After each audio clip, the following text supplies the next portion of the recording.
Hi, my name is Nathan. Thanks for checking this video out. I just thought it'd be cool to sort of catalog and make a record of some of the stuff that I've been working on, and that I thought I'd share it with you guys. This series over the summer I'm hoping to do will just be like ideas and concepts that I picked up from my teachers, both in person and over, you know, the internet and off of DVDs and stuff.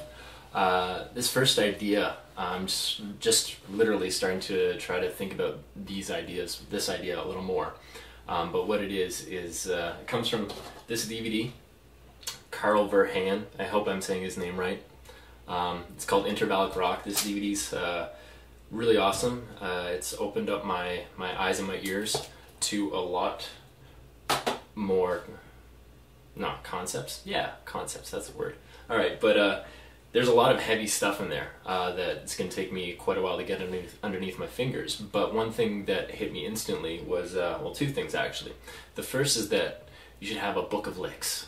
As a guitar player, or as a musician really, you should have a book of licks. And as a harmonic and melodic instrument player, the guitar, we should have like 50 licks for major, 50 licks for minor, 50 licks for dominant chords that we can play over. So one thing that I want to talk about today is just making those changes and adding more licks to your repertoire. So let's get going. So we'll start off, I'm just going to do this in the key of D.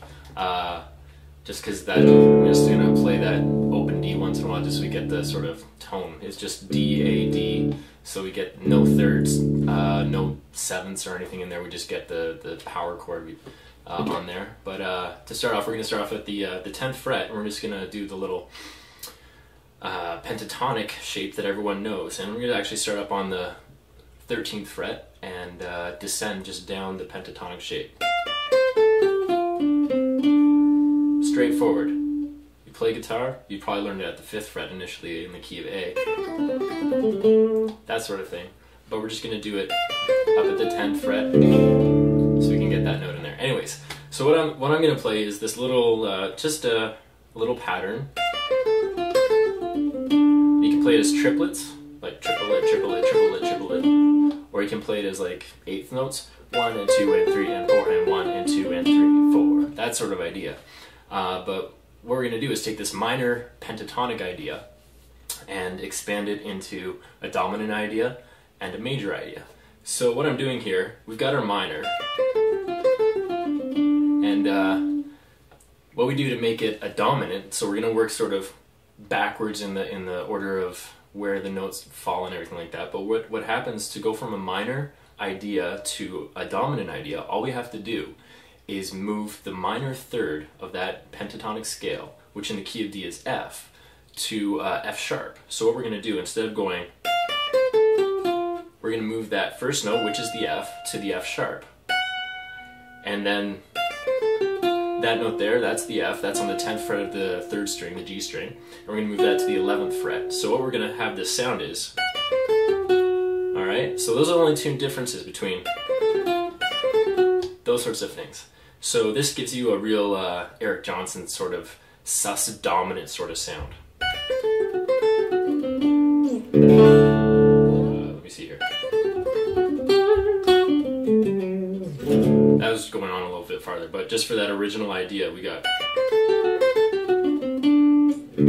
So we go from a major, or a minor, sorry,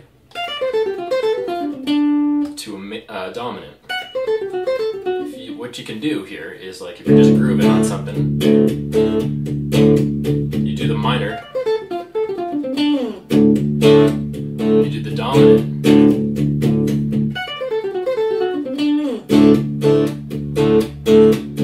that's all well and good. That's only one note different, going from F to F sharp. And like I said, I'm just trying to get these ideas and concepts underneath my fingers as well. I'm not here to show off or anything, I just want to share a little bit.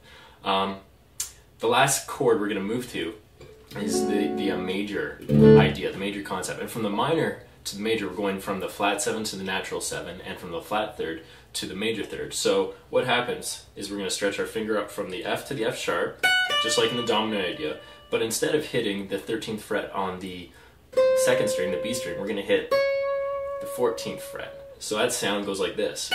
And we go back to the F sharp there, down to the D, C sharp, D.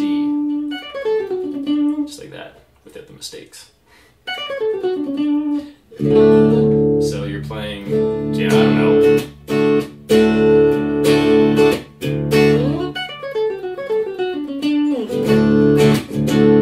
That's cool.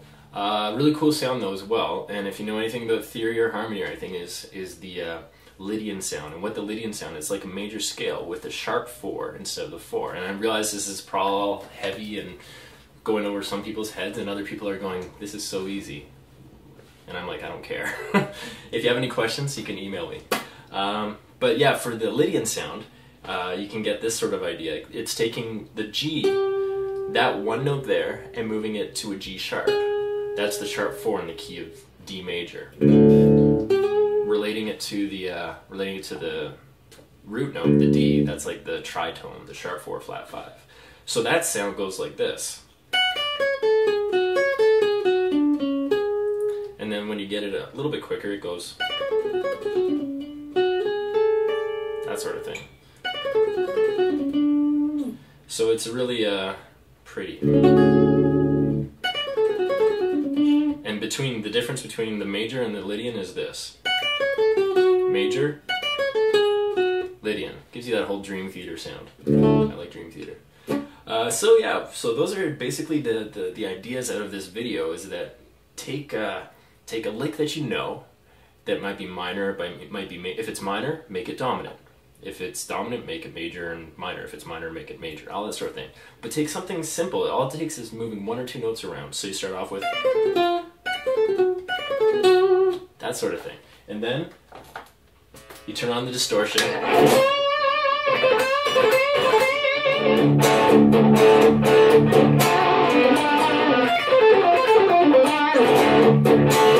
And make it dominant.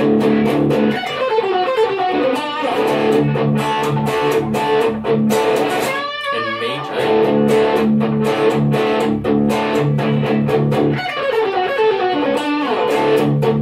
And then you can make it a Lydian by moving that G up to the G sharp.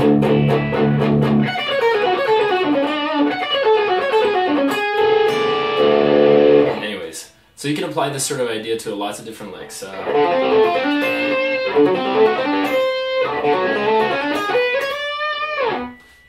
something like that. I'm going to work on those and I'll talk to you about them next week. But anyways, I hope this makes sense. If it doesn't make any sense, which it probably doesn't, this is the first time I'm doing anything like this, feel free to email me.